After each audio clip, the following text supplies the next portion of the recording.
So one, thank you for joining us from Provence. Yes, let's Cheers. get a cheers here. Second time, Cheers. I think, your episode continues to be, I think, one of our most watched ever. So I'm, Quality, James. Quality. so I'm happy we're doing a second. Thank you for And having me. yes, and how are things in Provence right now? Things are good. It's a new normal. I feel comforted to be around French people who seem like perfectly fine shutting their businesses down because they do it anyways twice a year for like a month each.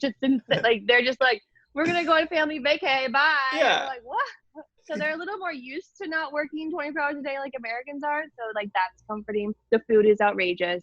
Like the going outside and finding flowers in spring in Oh yeah. Provence is like endless inspiration. The weather's beautiful. And so like I'm set up in a really great spot to like watch the world from a window. Yes. And how are you doing? I mean, it's not easy. You have a young child. Uh, you've got, you're not living. Suicide watch. Every day Yeah. suicide watch with her. It's like what she fell into a crate today. And I'm like, oh my God, please. We can't go to the hospital. Don't you understand that right now? But it's got to be such a, such a new thing. You're not in your chateau yet. So it's not like you After this, guys, nobody wants a chateau. right. No. But yeah, how have you been holding up with all of that, with having to, be stuck inside, you know, be with the kid, have Kevin there, everything. You know, I'm an introverted person, so a lot of it is not that different from what my life was like before. The childcare is difficult because it is like the moment you wake up at 7 a.m. because she wakes you up, it doesn't end until 8 p.m. when she goes to bed. It's like holy shit. And like the days where she only takes a 25-minute nap, you think like, okay, we're all gonna like murder suicide right now. I can't. But then you get to like see her take her first steps Yeah. and like we're so bonded. Like I feel like this is a really good bonding time. So it's pros and cons with that. But the it's been interesting experience professionally to go through because when it began, I lost all of my client work that I survive on, which is commercial work in the United States, Hmm. and an exhibition that I invested a lot of my own money in New York, which was like a big career moment for me as an artist. And it all happened, and it was like, oh, like we were like literally my husband and I are like, we don't understand what we're gonna do. Like, we have to like, move home with our parents. Like, what is even happening right Right. now? Like, we have no income. We have a baby. Like, oh my god.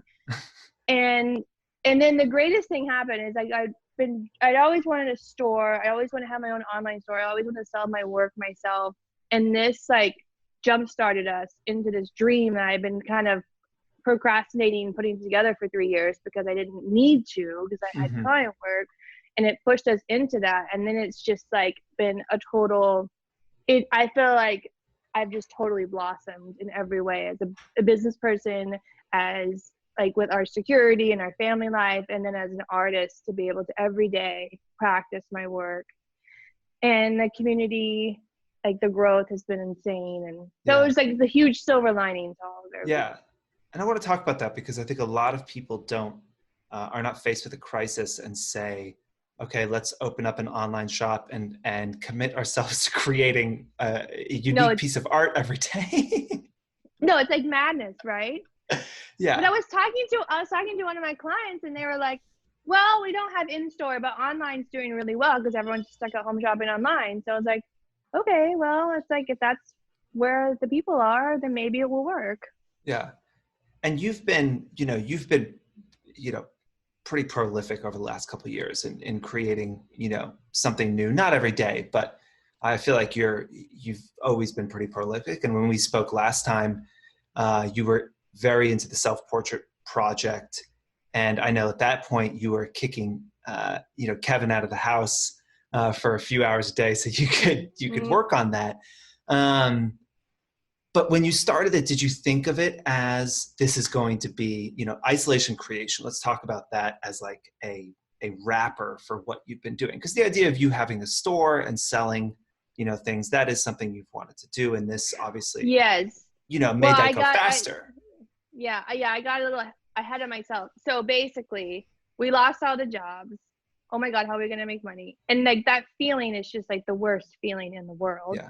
And I came downstairs and I was like, I'm gonna make a piece of art every single day because we couldn't leave, couldn't go anywhere. It's like, what are we gonna lay around and be miserable? I was like, I'm gonna make a piece of art every single day. I'm gonna make a commitment. I'm gonna make it a challenge to myself. And then I think I should have a hashtag. I think hashtag isolation creation. And I think I should ask other people to do it too, as a way to like keep us all inspired and all going, and like, we can all learn from each other and all the wonderful community stuff. And and it was a Saturday, and Kevin goes, "Oh, maybe can you start on Monday?" he's like, oh, because he knows how this life consuming like this idea is gonna be, and he's like, "I'm gonna have one more day." Like, and I was like, "No, we have to start today." So that's how the project started. The store kicked into place. Like we weren't gonna. The idea of posters that we're doing now didn't start initially. It was just I'm gonna create a piece of art every single day. And then one of my friends who's a fashion designer in Hudson, she's like, have your own art gallery show on your Instagram as a way to raise money. And so she started this initiative, and she's like, I'm gonna announce it for you. And I was like, oh shit, so now I have to do it. So Kevin built a store in like 3 days, and I was like, well, why don't we make affordable art? Because my fine art work it takes a lot of time, and it's really high quality, it's really limited, and I don't do that much publicly. So I was like, well, I want to make affordable art, because there's nothing worse than losing your job or being in this weird situation and then not being able to afford something from an artist that you love to follow. Like, let's make it affordable, and then let's also use part of the proceeds to give to other artists. So it's just kind of this endless chain of support for artists. And so that's where we landed. And it's obviously worked incredibly well. I don't know what is the hashtag up to now?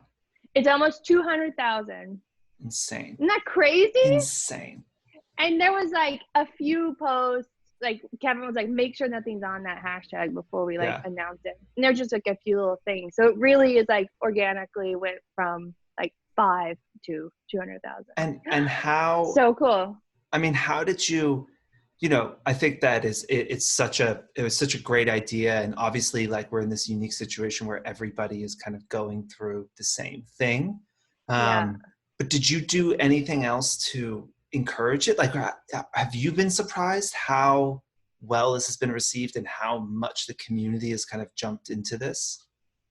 I was surprised. I am surprised that anyone cares to see what I'm making every day. And it's like, every day is the most wonderful thing when I rediscover that people care and that it's a positive thing in the world. Like, that's awesome. And then it's just amazing that people got the concept instantly and started to participate right away. So every morning I go through the hashtag and I kind of curate my own favorite artist works and it's global everywhere of what they've created. And it's humanizing, and it's hopeful, and it's beautiful, and it's so empowering for people, because you can lose everything, but you don't have to lose your soul. You don't have to lose your what makes you can still be you and make wonderful things.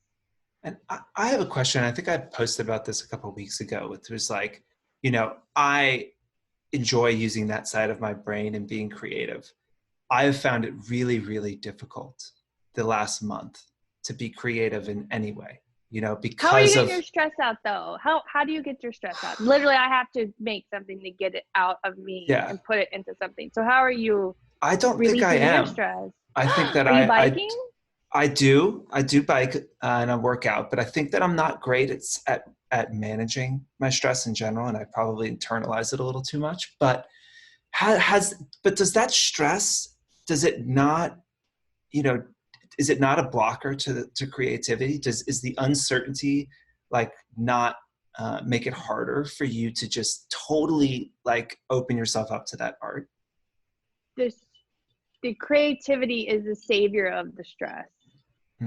It is my salvation. When I get those few hours alone in the studio, And there are days when I don't want to do it. And there are days when I don't know what I'm going to do. And I can't even think about it. Like today was a really stressful day. Yesterday was an incredibly emotional day because two of my father's coworkers have the coronavirus, and my father's in his 60s. And it's like, I can't go. If anything happens, I can't even go to the United States. It's like, Right. the last thing I want to do is go make something pretty, you know? Right. But I go in there and I go and I feel the emotions and I make, and it pours out of me and it pours into something else. And then it's a human universal experience because it's truth, what I'm making. You may look at it, it may look like pretty flowers, but it's not. It is a whole story about what is happening. Like yesterday's was about the drowning, and it was just emotional drowning and the physical drowning of how you die from it. And it's representational, and I got that out of me, and it was therapeutic. And Yeah. if I just stayed home, I just would have gone to a darker, lonelier place. More fear would have been involved. So for me, it's like, it's therapy to Yeah. create. And then you And make something and you share, and it affects other people, and they understand, and they feel relief too, and it brings you together, and like all that support is really important. yeah. And last time we talked, you talked a lot about craft, right? And do you feel like this has, I mean, I think the answer is probably yes, but it seems like this has just pushed you deeper.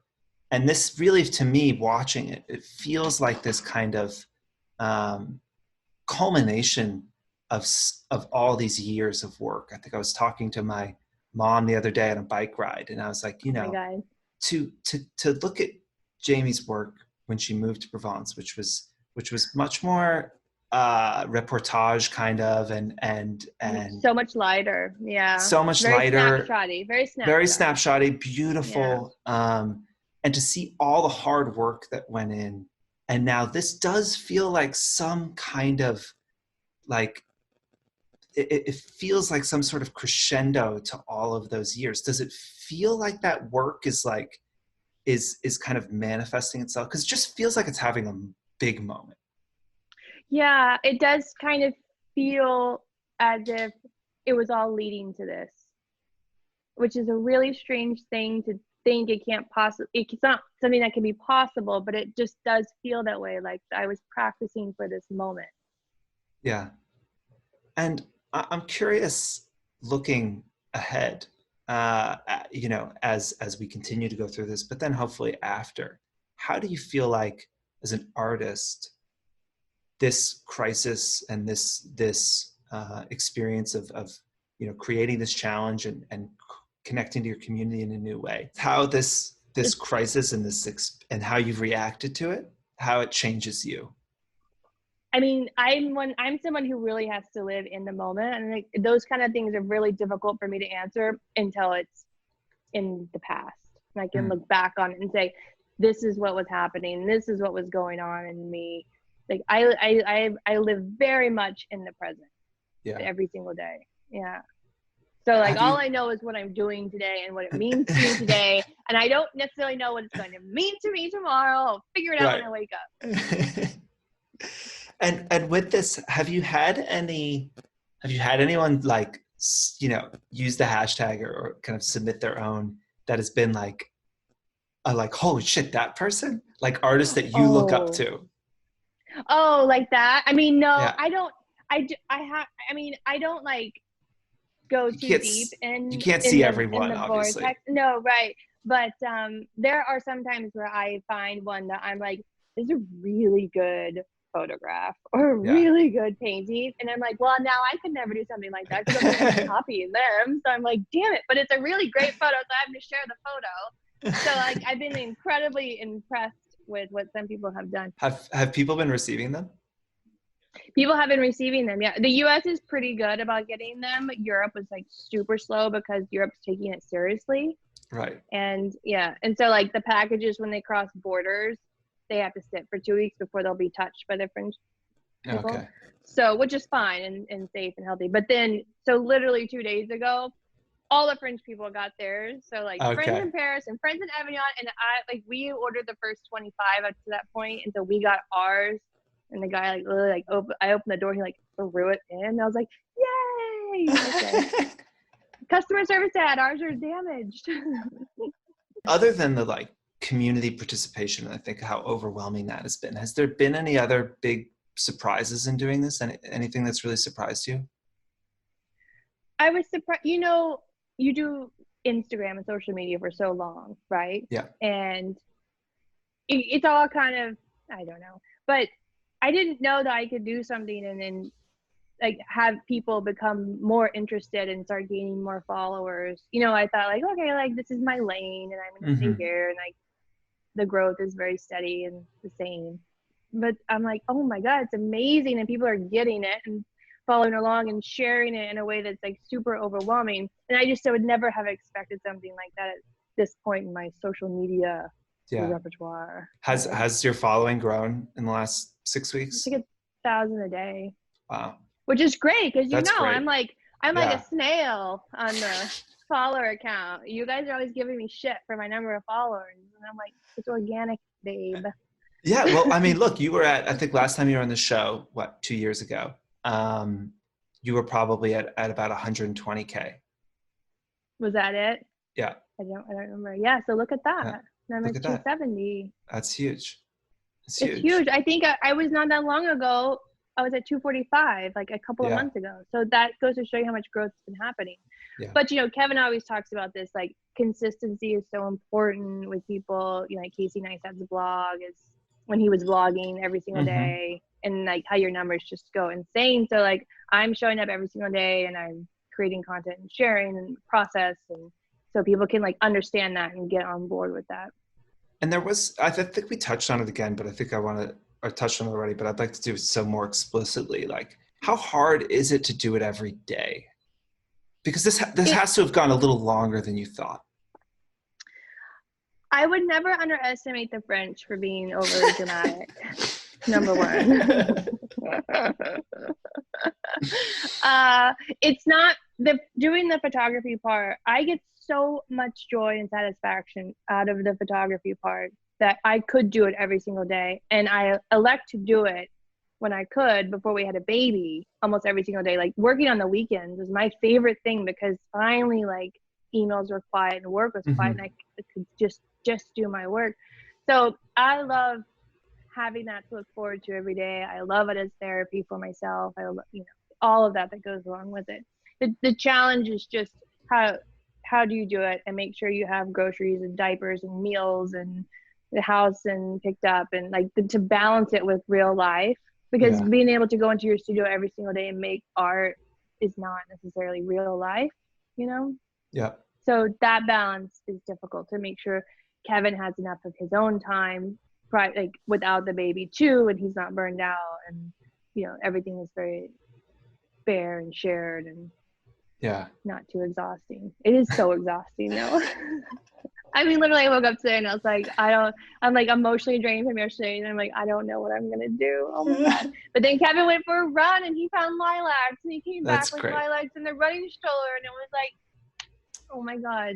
There you go. Just like Kevin to the that. Just like, rescue but again. like, I know he really is the hero. But like, I deserve no credit for anything.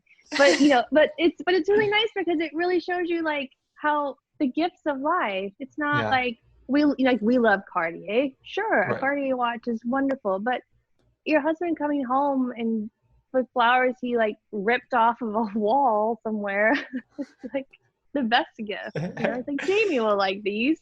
Yeah. And how, I mean, I think that's interesting because like, your photography has always, I think, been about beauty.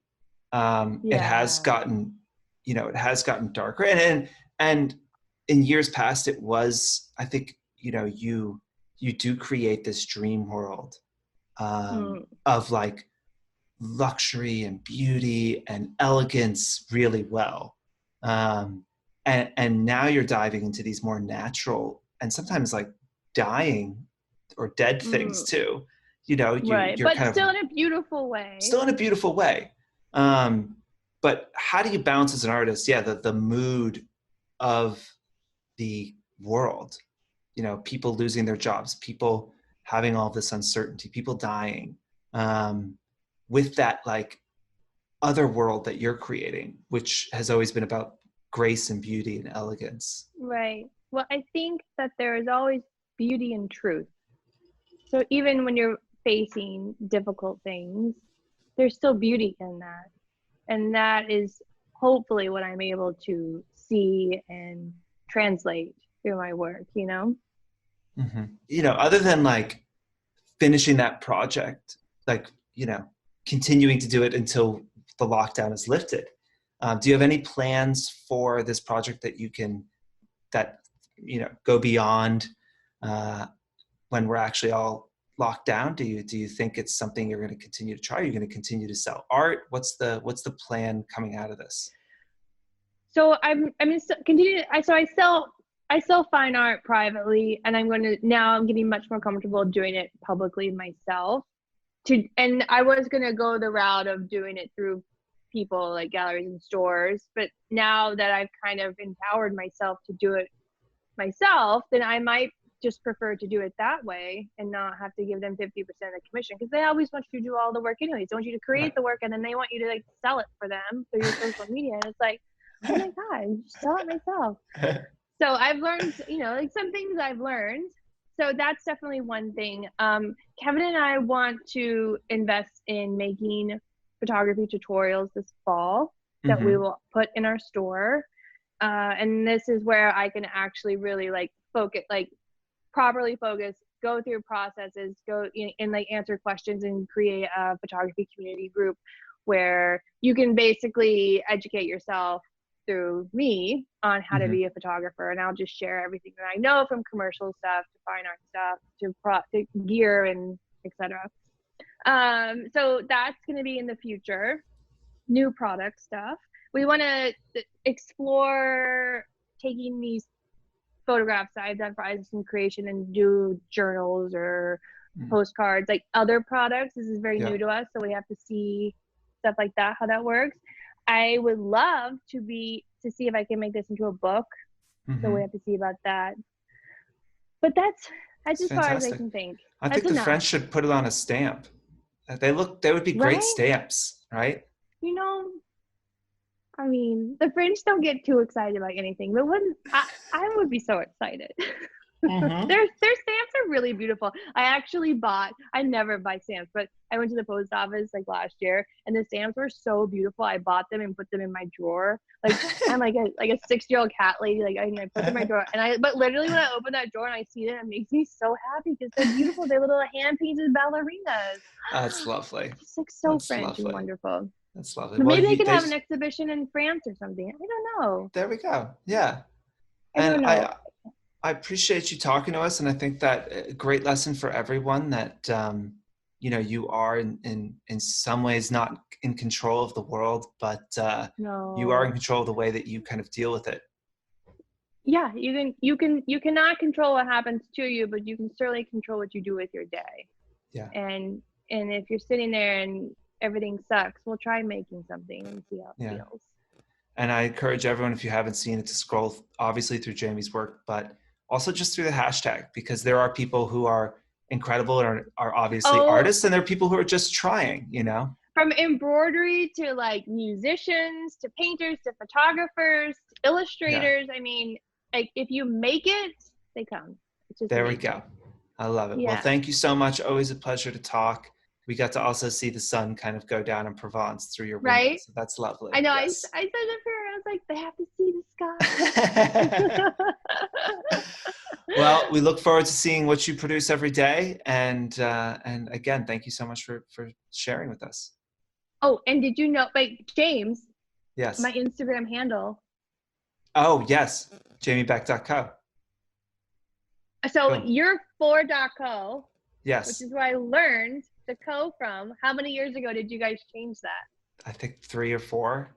Yeah, something. and I texted Kevin because I can't get JamieBeck.com. Like an actor or author owns it, and I was like, .co is the new thing, and so he's like, on it, and he got JamieBeck.co years ago because of you guys. There we go. So it finally went into use like 2.5 weeks ago.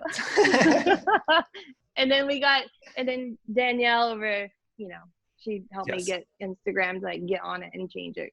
Yes. So I was so tired of being called Anne. Yes, I know. I get it. You know, like my girlfriend's Instagram is K Kelly, and Yeah. her name is Kristen. But everyone's like, "How's Kelly?" I'm at this point, I'm just like, "Kelly's great. Yeah, she's doing great. Yeah, he's just It's replace fine. it. It's fine." She can change her handle if she I wants. know, I know. Well, I We're think all of, you know, doing every it. time I go by Ann Street, I think of you and Kevin and that That's old where it all space. began. Yeah. Yeah. Um, Oh, we were babies. we were very young. We were very young. All right, friend. Thank you I so appreciate much. it.